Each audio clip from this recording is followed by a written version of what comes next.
Hi friends, this is Carissa. Welcome back to my YouTube channel, Inky Fairy Designs. And today I am reviewing or kind of doing a first impressions look at the Tim Holtz travel stamp platform. And I recently became an affiliate with scrapbook.com. Super excited about that partnership. And they asked me if I wanted to go ahead and review this product, and I said, of course. So they sent me a little goodie package, which included their hybrid ink in black. And this is great for stamping and watercoloring with. I haven't tested it with my Copic markers, but it works great with watercolors or any wet media like that. They also sent me this really fun stamp set full of sentiments. It's called Best Friends Forever, and it's kind of snarky and sassy, and I just love it. Perfect for all of your bestie cards. They sent me some of these flat cards, Neenah Solar White, which are the perfect size for stamping and coloring, as well as these blank note cards, which are pre-scored A2 size cards. They're 80-pound weight, which is a lighter weight than I normally would prefer, but it worked really well. So here is this travel stamp platform. It's a small size. I don't have the exact dimensions in front of me, but it's a small size, so travel. Perfect for taking to crops and all that kind of stuff. Travels really well. I love the door that it hinges open and you can remove it depending on if you're using clear stamps or rubber stamps. You just have that side facing you. So if it says clear towards you, then you're good to go with clear stamps. If it says rubber towards you, you're good to go with rubber. So one of the things that I love about the platform here is that there's no edge. So you can use full size cards in there and stamp on them without it kind of getting folded in the door or anything like that. So I'm going to do some Distress Oxide blending with Tattered Rose, Worn Lipstick, and Abandoned Coral. I'm loving the Distress Oxides. I love blending with them, and I don't do it often enough, so I thought it would be a great background for my card today. And I'm just doing some light blending at first. The Neenah Solar White works really well with blending. I had to do 2 or 3 layers just because my blending pads were pretty new and they weren't filled with ink yet. The more ink you get on the blending pads, the better they blend. So it's kind of like priming them. And so you don't have to have a blending pad for each color. I normally just do like color families. So if I have like reds, I'll have one blending sponge for that. But since I was doing more of a monochromatic type blend, I did want to use a separate blending pad for each color, which is what you see me doing here. And so I just blend it back and forth, and I go into each color on my cardstock and kind of blend them overlapping. And it smooths out the more ink that you get on there. And this cardstock really held the ink really nicely, and it was pretty smooth as far as blending went, so I was really happy with that. The only thing that I would change is if I did this combination again, I would put the Worn Lipstick at the bottom because I felt like it was a little bit darker than the Abandoned Coral. So the stamp set that I'm going to be coloring today is this art impression stamp set. It's called Laughing, and I just love these women. So I have here the rubber facing me, so that means I am good to go rubber with my rubber stamps, and you can see it folds nice and flat. If I do it on the clear side, you see that it is not as, it's not going to give me a good impression. It's kind of not flat. So it's really easy to tell what side you need to use, and if you make a mistake, you'll see it right away. So I'm going to use the hybrid ink from scrapbook.com. I am stamping on some watercolor paper. This is just some very inexpensive watercolor paper, 140-pound cold press, I believe. So I do a few stamps, stamping with it, and just because it's very textured. And that's one of the great things about using a stamp platform, is that you can do that very easily.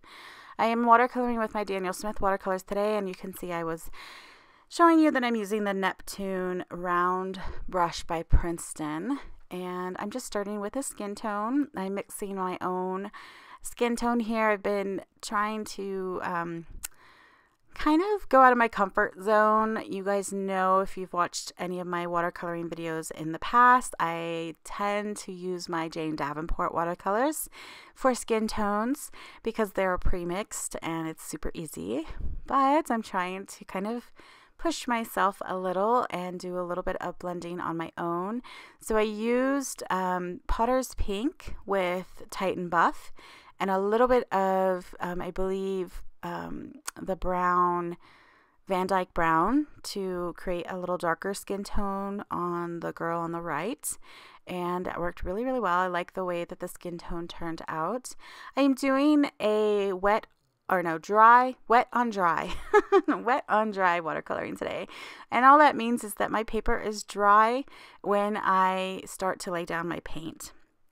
And of course my brush is wet, and then I blend it out with clear water or just some more pigments. And I'm basically starting with a wash.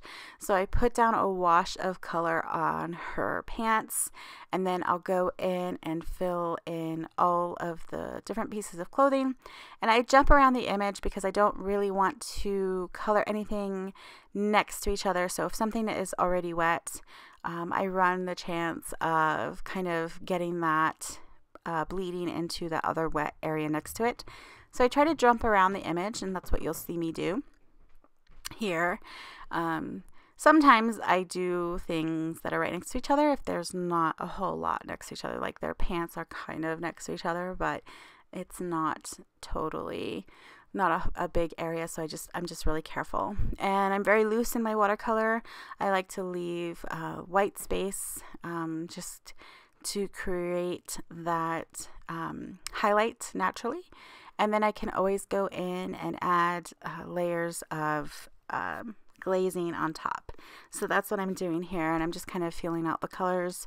I am trying to figure out what colors I want to use for the hair and the clothing. I wanted it to kind of match my background.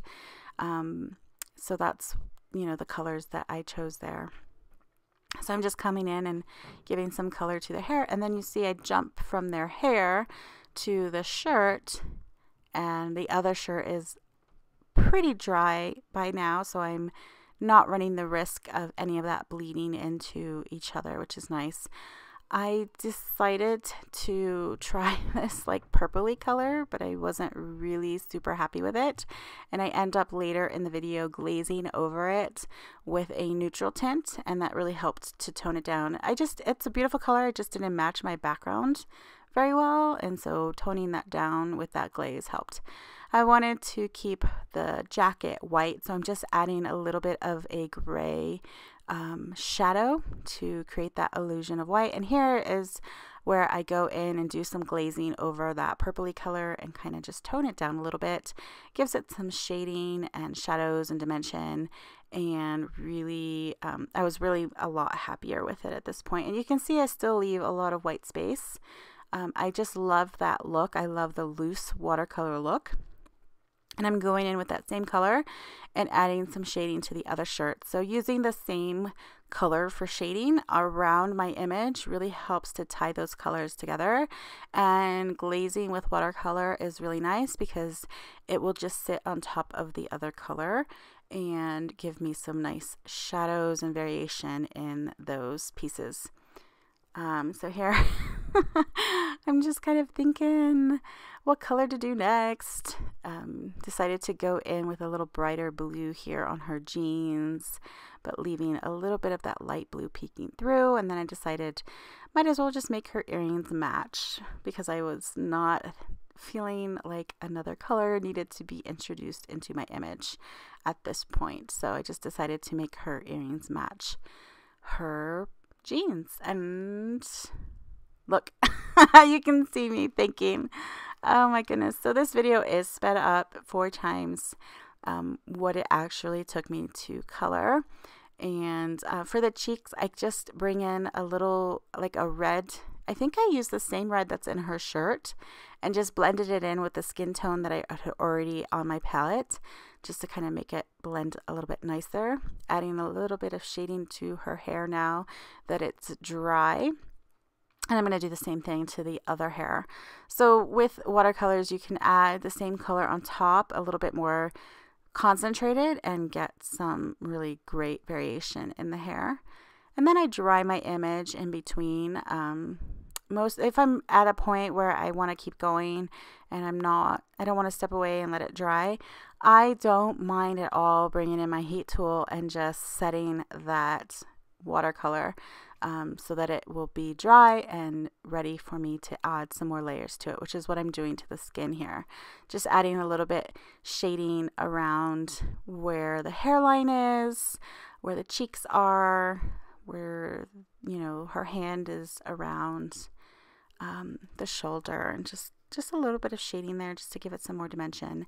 And then that watercolor really lightened up. A lot of times it will lighten quite a bit, so I lost that kind of white shading that I wanted on her jacket, so I just came in with another layer there, just adding some lips, and I think I'm almost done with the watercoloring. So since I decided that I wanted to use that pretty ink blended background that I had, normally when I'm watercoloring, I would just do like a background on the watercolor, but I decided to fussy cut those ladies out.